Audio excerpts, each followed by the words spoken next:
मैं बहुत बहुत धन्यवाद देता हूं कि मुझे बोलने का अवसर मिला।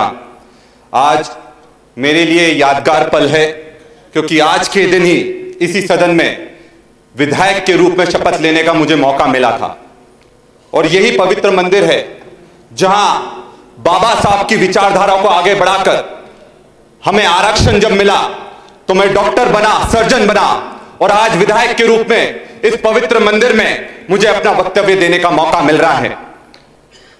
अध्यक्ष महोदय, मैं इस अनुपूरक बजट का विरोध करता हूं क्योंकि मैं मानता हूं यह सरकार जब जब बजट ला रही है उसमें भ्रष्टाचार बढ़ता चला जा रहा है। यह सरकार ने आदिवासी समाज को एटीएम की तरह उपयोग करा है। सिर्फ पैसा लेने के लिए, चाहे कधान हो, चाहे अभ्यारण्य हो, यह सिर्फ आदिवासी समाज को वोट बैंक की तरह उपयोग कर रही है और उनका अधिकार उनको नहीं दे रही है। ट्राइबल सब प्लान का पैसा तो ये दे नहीं पा रहे हैं तो आदिवासियों का क्या कल्याण करेंगे। मैं कुछ पंक्ति कहना चाहता हूं।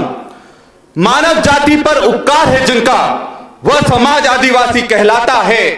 जिनके संघर्षों से तपती है माटी, वह समाज आदिवासी कहलाता है। जल जंगल जमीन है मां हमारी, इससे पुराना नाता है। अगर हक हमारा दोगे नहीं तो छीनने का हुनर भी हमें आता है।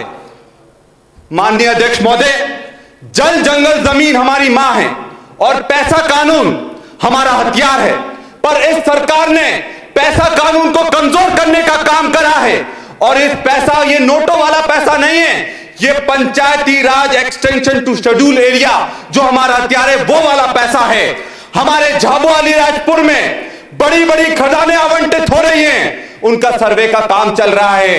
अध्यक्ष महोदय, मैंने माइनिंग विभाग, मैंने रेवेन्यू विभाग में भी प्रश्न लगाए तो माइनिंग विभाग कहता है कि हमने सर्वे करवाने के लिए ग्राम सभाओं की अनुमति नहीं है। मैं उनसे बोलना चाहता हूं, क्या यह पैसा कानून का उल्लंघन नहीं है? क्या पैसा कानून को इतनी ताकत नहीं देना चाहिए थी? पैसा कानून जब मध्य प्रदेश में लागू हुआ, भूरिया कमेटी के अनुशंसा पर लागू हुआ, तब उसका यह कहना था कि न लोकसभा न विधानसभा, सबसे बड़ी ग्राम सभा, और आज उसी ग्राम सभा की अनुमति नहीं ले रहे हैं। इसमें न्याय होना चाहिए। रेवेन्यू विभाग कहता है कि अभी सर्वे चालू हुए हैं पर अधिग्रहण नहीं हुआ, पर मैं उनसे पूछना चाहता हूं कि क्या जो अनुमति देते हैं अधिग्रहण, क्या वो पहला कदम नहीं है? मैं ये हमारे सरकार से ये भी पूछना चाहता हूं, क्या ये आश्वासन देंगे कि किसी भी आधिपत्य की जमीन, किसी भी आदिवासी की जमीन अधिग्रहण करने से पहले उनकी सहमति ली जाएगी और पैसा कानून और भूरिया समिति के सिफारिशों का पालन करा जाएगा? क्या यह सरकार जनता की है? क्या बड़े बड़े उद्योगपतियों की है? मैं सरकार से यह कहना चाहता हूं कि जमीन हमारा आदिवासियों की पहचान है और खेती हमारी आजीविका है। मैं आज इस संविधान के मंदिर में कहना चाहता हूं कि हम अपनी जमीन का एक भी टुकड़ा कॉर्पोरेट कंपनियों को नहीं लेने देंगे और उसके लिए अगर सड़क पर उतरना पड़ेगा तो पूरी ताकत से हम उतरेंगे। इस सरकार को मैं जगाना चाहता हूं कि ये सरकार जब से आई है तब से सिर्फ बेरोजगारी और का इशू है। मैं मुद्दे पर भी आना चाहता हूं कि पिछले जो सदन में ये जवाब दिया गया कि 6 महीने में 35,000 बेरोजगार बढ़ गए हैं, तो ये और 28 लाख जो बेरोजगार हैं वो रजिस्टर्ड हैं, तो क्या ये सरकार कोई भी पैसा इन बेरोजगारों को देगी?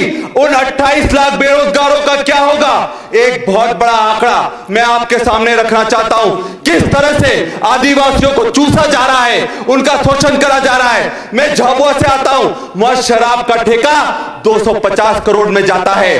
अलीराजपुर में शराब का ठेका 100 करोड़ रुपए में जाता है और वही जहां पर डिंडोरी में जितने आदिवासी हैं वहां पर ये 25 करोड़ का जाता है। तो क्या सिर्फ मुनाफा कमाने के लिए सरकार आदिवासियों का उपयोग कर रही है और सरकार को बदनाम कर रही है? आपको उदाहरण देना चाहूंगा, वट्ठा एक दुकान है और वट्ठा में 30 करोड़ का ठेका गया एक दुकान में, जहां रहने वाले सिर्फ 1500 लोग हैं। तो मतलब यह है कि हर दिन वहां का आदिवासी 500 रुपए की शराब पी जाता है।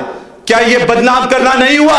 मैं ये कहना चाहूंगा, मैं अपनी बात को समाप्त कर रहा हूं कि ये साफ है कि ये सरकार आदिवासियों की हितैषी नहीं है। ये साफ है कि ये महिलाएं इस सरकार में सुरक्षित नहीं है। ये साफ है कि आज बेरोजगार युवा दर दर भटक रहा है। तो मैं चाहूंगा कि आप सरकार से ये वादा लें और उनसे ये आश्वासन लें कि इस सरकार में जो आदिवासियों का शोषण हो रहा है वो नहीं होगा। मैं अपनी बात को यही समाप्त करता हूं। जय जोहार, जय भीम। मारो।